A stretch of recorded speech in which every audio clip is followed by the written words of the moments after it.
OK，咁咧我哋呢堂咧就講其他唔同嘅皮革嘅。咁呢個咧就 pigmented leather 就陶色皮革。咁呢個咧就係基本上比較多嘅皮革種類、皮革製品咧都係 pigmented leather 嘅。咁有咩特別咧？就係你睇睇咧就話佢係顏色噴塗啦。咁啊一噴晒遮晒啲所有嘅傷疤啊咁樣嘅。咁所以就比較多嘅梳化或者皮革製品用呢種方法。咁有咩特別咧？就係顏色一致啦咁樣嘅。咁佢嘅優點就係耐用啦，耐磨損啦咁樣嘅，咁而亦都會將所有頭先講嘅傷疤啊、瑕疵啊掩蓋咗。咁人咪睇唔到有啲瑕疵，咁咪會買呢個成品咁樣咯。咁缺點係咩咧？就話透氣就比較弱啦，咁又唔自然啦。咁我哋平時自己講嘅就話膠咗喎咁樣。咁啊，佢有咩唔好咧？仲有就話冬天嘅時候咧會有啲冰冷嘅感覺啦，夏天會有濕立立嘅感覺啦咁樣嘅。咁啊冇咁自然啦，我諗最主要就話呢個就關手感嘅事啦，我哋講緊。咁啊，pigmented leather會分兩種啦，有一種叫做全粒面革啦，即係話面頭就咁樣噴塗，就唔會話有一個叫做壓紋嘅，咁我哋叫做全粒面革 full grain。咁另外有一個咧就叫 corrected grain 或者係修飾面革，咁係咩咧？就壓紋啦咁樣。咁大家可能都會聽過啦，譬如麗絲紋咁樣，即係呢啲就係壓出嚟嘅咁樣，壓花咁樣啦，我哋叫做。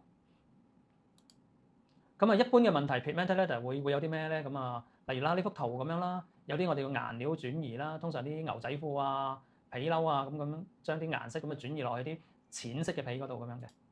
咁啊，同埋穿咗啦，其實咁啊，但係就話穿咗 pigmented leather，你知道就話噴塗嚟嘅啫。咁其實就話以維修嘅角度咧，可以做到比較好嘅完美少少咁樣嘅。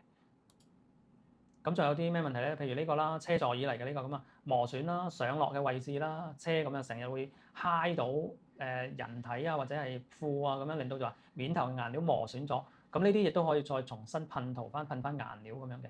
咁所以個效果維修完咧，其實都幾好。咁啊嗱，要注意咯喎，其實所有皮都會有油脂嘅問題嚟嘅。咁而 pigmented leather 嘅問題會係咩咧？就話當佢有個窿，而嗰啲油脂滲入去嘅時候咧。咁因為面頭噴塗㗎嘛，咁你會睇唔到喎。咁日積月累嗰啲油脂咧就會向外經過呢個窿啦，咁就散播出去。咁面頭咧嗰啲顏料咧就會冇咁實淨，慢慢咧就會甩出嚟啦。咁甩嘅情況咧就好似呢幅圖咁樣，慢慢好似一個交叉咁樣甩嘅。咁啊，可以睇睇翻頭先個背面咁啊，睇睇啦，呢度有個窿。咁你見到咧呢個位置咧，圖呢個位置全部都黑色咗嘅，就係啲油脂咧向四周咁樣擴散咗。而呢個位置咧就右手邊呢個位置咧就比較白少少，就係冇油脂嘅。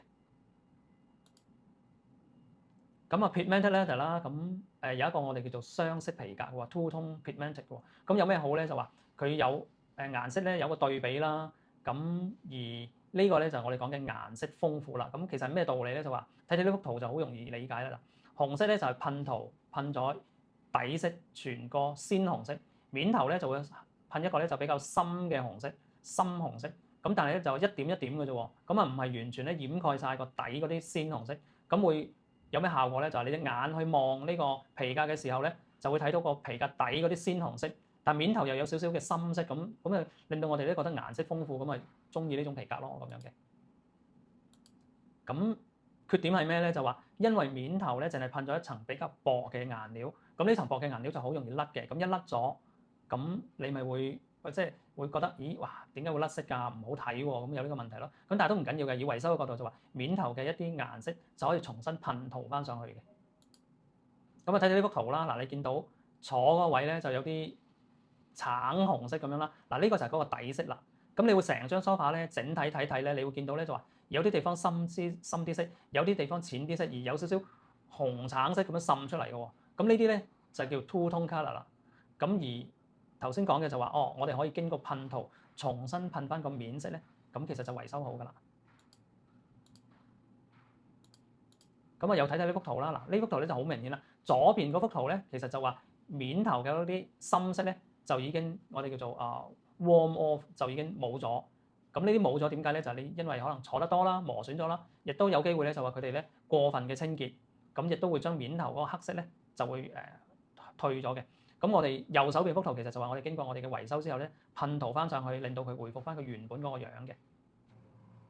好，大家過嚟睇下呢幾個皮板嘅，咁睇咩皮啦？我哋睇下佢滲唔滲水先。咁啊，呢三個皮板其實都係非吸水性嘅皮革嚟嘅。咁我哋叫做 pigmented leather。咁3個都係 pigmented leather 喎，即係塗色皮革喎。咁有咩分別咧？咁樣咁啊，我哋深入去了解一下。咁啊，睇睇呢頭2個啦。嗱，呢2個咧睇顏色先啦，顏色都係單色嘅。呢個綠色，呢個 cream 色。咁呢2個有咩特別咧？咁嗱，睇睇啲紋路咯。嗱，呢啲紋路咧不規則嘅。咁呢個咧就係冇經過壓紋，直接咧一個皮革製完革出嚟啦，染完啦，跟住即係噴塗上去。咁呢個咧啲紋路咧就係千篇一律嘅，壓出嚟嘅。咁啊，英文啦叫做 corrected 啦，改過㗎啦 ，corrected grain pigmented 啦。咁呢個咧就叫做 full grain， 即係話冇改過紋路嘅自然紋路嚟嘅。咁有呢個分別啦。咁呢個咧就呢個特別之處咧就話顏色方面啦，顏色咧就有少少紅啦，有少少深色啦，咁唔係好單調嘅一個單色喎啦。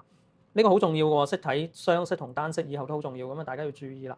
咁點解咧？就因為雙色咧，就雙色嘅效果係點樣做出嚟嘅咧？就話底層噴一層，例如呢個紅色底，淺紅色，面頭咧再有一個深色嘅深紅色，但係面頭嗰個顏料就比較薄嘅，令到個底嘅紅色咧就滲出嚟，令到你眼咧就見到佢比較顏色豐富嘅。咁呢個咧我哋叫做 two tone pigmented leather， 雙色皮革啦。咁呢個噴塗出嚟嘅。今日咧就講到呢度，咁下一個視頻我哋再見。